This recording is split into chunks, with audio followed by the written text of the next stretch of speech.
Monsieur le Président,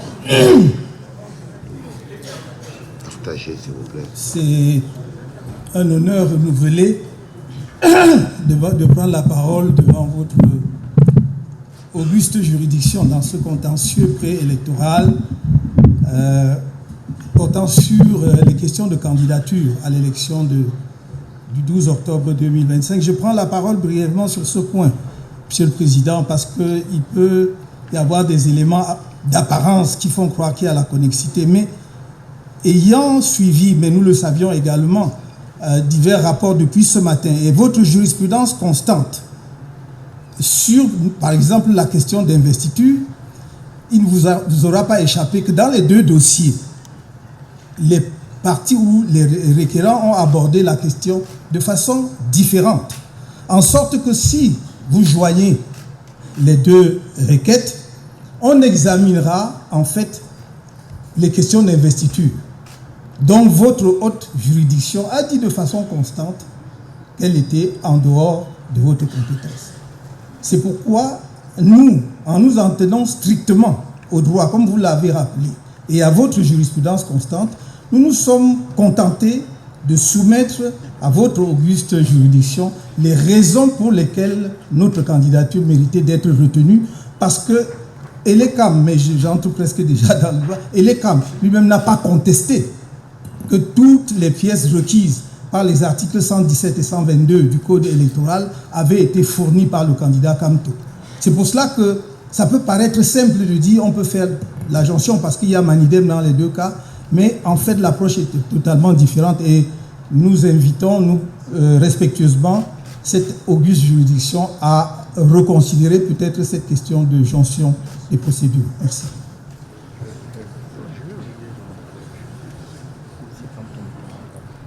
Monsieur le Président du Conseil constitutionnel, honorable membre du Conseil constitutionnel, j'ai dit tout à l'heure à ma première prise de parole combien j'étais honoré de reprendre la parole devant vous dans cette procédure contentieuse préélectorale. C'est un moment particulier, mais je vais m'en tenir au cadre que vous avez fixé vous-même, Monsieur le Président, après les interventions brillantes de mes conseils, y compris ceux qui ont fait une intervention volontaire dans le cadre de la procédure engagée par M. Yepka, ma tâche est rendue extrêmement facile et je voudrais faciliter la vôtre en rappelant seulement ceci.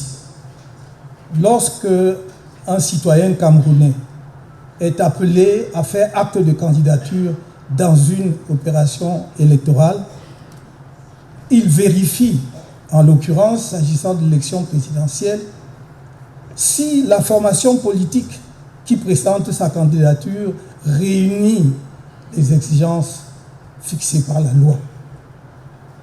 En l'occurrence, ce que j'avais à faire était de vérifier d'abord si le Manidem était un parti politique légalisé.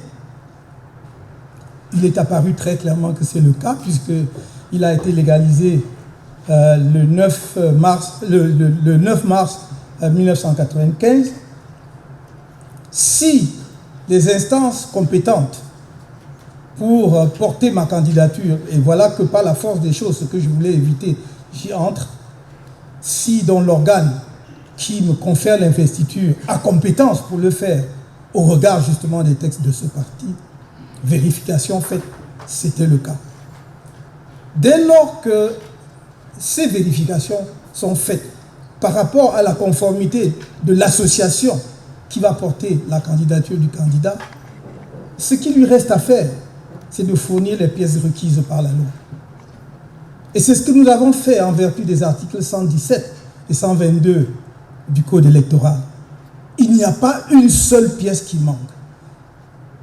Tellement évident que nous remplissions toutes les conditions requises que Elekam lui-même, à aucun moment n'a signalé une pièce qui manquait. Dans la procédure qui a précédé la nôtre, on a signalé par exemple l'absence de la lettre de présentation de candidature ou bien l'absence du versement des 30 millions. Rien de tel dans notre dossier. Le seul argument que ELECAM présente, c'est de dire pluralité d'investiture.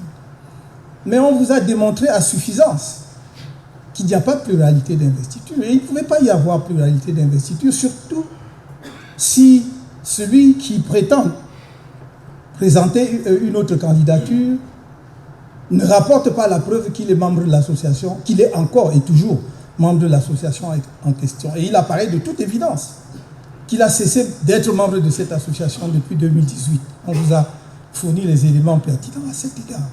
Il me semblait dès lors que la tâche du conseil de votre auguste juridiction serait extrêmement simplifiée. De dire, en l'occurrence, ma modeste personne, est-ce que M. Kamto a fourni tout ce qui est requis? Voilà. S'il a fourni, il n'y a pas de pluralité de candidature, puisque ce que l'on prétend être une deuxième candidature est une non-candidature étant présentée par quelqu'un qui n'est pas membre du Manidem, encore moins président de cette formation politique. Il me semble, dans ces conditions, le problème étant ainsi posé, extrêmement simplifié, votre conseil, dans son infinie sagesse, comme vous l'avez fait tout à l'heure sur la question de la jonction de procédure, doit pouvoir reconsidérer l'argumentaire présenté par l'honorable rapporteur de votre auguste juridiction à la lumière des débats. Nous ne devons pas, vous ne devez pas, Monsieur le Président, honorable membre du Conseil constitutionnel, donner l'impression que les débats, c'est pour le décor. Qu'en fait, votre décision est gravée dans le marbre et quel que soit ce qu'on peut dire pendant des heures ici, lors de plaidoiries devant vous, ça ne sert à rien. Il me semble que c'est pour éclairer davantage votre lanterne pour que votre décision soit la meilleure possible. Je ne vais pas ici, ça n'est pas le lieu, ça n'est ni le lieu ni l'occasion, me lancer dans d'autres considérations qui ne sont pas proprement et exclusivement juridiques. En disant ce que je viens de dire, vous devez simplement, Monsieur le Président, conclure que c'est à tort que ELECAM a rejeté le dossier de candidature de M. Kamto puisqu'il satisfait à toutes les exigences prévues aux articles 117 et 122 du Code électoral. Et en le disant, justice sera rendue. Je n'ai pas de doute que vous saurez le faire. Je n'ai pas ici besoin, encore une fois, je l'avais dit une fois, de rappeler l'estime que j'ai pour les uns et les autres parce qu'il se trouve que je connais un certain nombre de membres du Conseil constitutionnel. Et je pense que vous saurez dire ce qui est bon pour la justice, pour le droit et pour la République. Je vous remercie. Monsieur le Président, honorable membre du Conseil constitutionnel, je voudrais, avec votre permission, apporter un élément pour votre appréciation par rapport à une question, je crois que c'est vous-même qui l'avez soulevé, en tout cas c'était en rapport avec le rapport du rapporteur de la commission sur l'interdiction de la pluralité d'investiture. Comme on l'a dit tout à l'heure, lorsque la loi veut interdire, elle interdit. Et en l'occurrence, il me semble que l'honorable rapporteur a déduit l'interdiction d'une interprétation combinée de plusieurs dispositions. Alors, mais je veux dire, le législateur n'a pas été à ce point non vigilant parce que dans le même code électoral, l'article 121, le dernier paragraphe de l'article 121, sur l'investiture, les investitures données aux candidats indépendants, dit ceci: les dites personnalités doivent apposer leur signature légalisée par les autorités administratives territorialement compétentes sur les lettres de présentation. Une même personnalité ne peut apposer qu'une seule signature et pour un seul candidat. Eh bien, Monsieur le Président, lorsque le législateur a voulu interdire, il a été clair. Il me semble qu'on ne devrait pas se perdre dans les interprétations sur ce point. La deuxième remarque, toujours pour faciliter la tâche de l'auguste juridiction, c'est que si on suit les conclusions de l'honorable rapporteur, on aboutirait à une décision qui peut peut-être être satisfaisante pour ceux qui ont initié justement cet imbroglio dans lequel nous nous retrouvons. Mais pour l'avenir, ça va être très embêtant, Monsieur le Président. Vous aurez davantage, surtout à l'occasion de futures élections présidentielles, vous pourriez alors avoir de nombreux cas comme ceux-ci. Et ceux qui peuvent se réjouir aujourd'hui d'obtenir l'invalidation de la candidature d'un concurrent, si vous demeurez, si vous validez ce que je n'espère pas, ce que je ne souhaite pas, mais si vous suivez le conseiller rapporteur et donc invalidez notre candidature, cela veut dire que vous acceptez. Et moi, si Dieu nous permet d'être là, je ne sais pas, peut-être à la prochaine élection présidentielle, moi, comme toi, je vais signer que je suis président national du RDPC, je me suis investi, je suis candidat du RDPC, et il faudra effectivement que le RDPC nous explique par quelle magie il va échapper donc à une jurisprudence qui effectivement ne tient pas compte de ce que la personne qui revendique une fonction assume effectivement cette fonction. Qui plus est, la personne qui revendique la qualité de membre d'une association, en l'occurrence un parti politique, en est véritablement membre. Je voulais juste attirer vraiment votre attention là-dessus, parce que au-delà des plaidoiries qui sont longues, les choses sont infiniment plus simples. C'est quelques points précis de droit et on peut prendre une décision qui soit correcte. Merci. Bonjour les enfants, c'est papa. Mon mur est un asile psychiatrique à ciel ouvert et ma salle d'attente est toujours bondée. Bienvenue à la clinique les enfants. Là vous venez de suivre l'intégralité limpide du président élu Maurice Kamto. En même temps un plaidoyer d'amour, un plaidoyer de cœur. On vous demande de choisir entre lui, Maurice Kamto, qui a la souveraineté du peuple, qui a la légitimité du peuple et qui a le droit et la justice avec lui, et une photo collée dans des bureaux administratifs qui regardent des scènes pornographiques. On demande à un peuple comme le nôtre de choisir entre son candidat Maurice Kamto, debout que vous voyez là, et une photo collée dans des bureaux administratifs observant en longueur de journée des scènes pornographiques. C'est ça qui nous demande de choisir. Mais oh les enfants, au-delà de nos clivages politiques, ethniques, ce qui se passe aujourd'hui, les conclusions qui seront prises aujourd'hui au Conseil constitutionnel. Si une institution comme le MINAD peut faire preuve d'un tel banditisme, comment voudriez-vous que le monde qui nous regarde ait confiance en ce qui sort du Cameroun?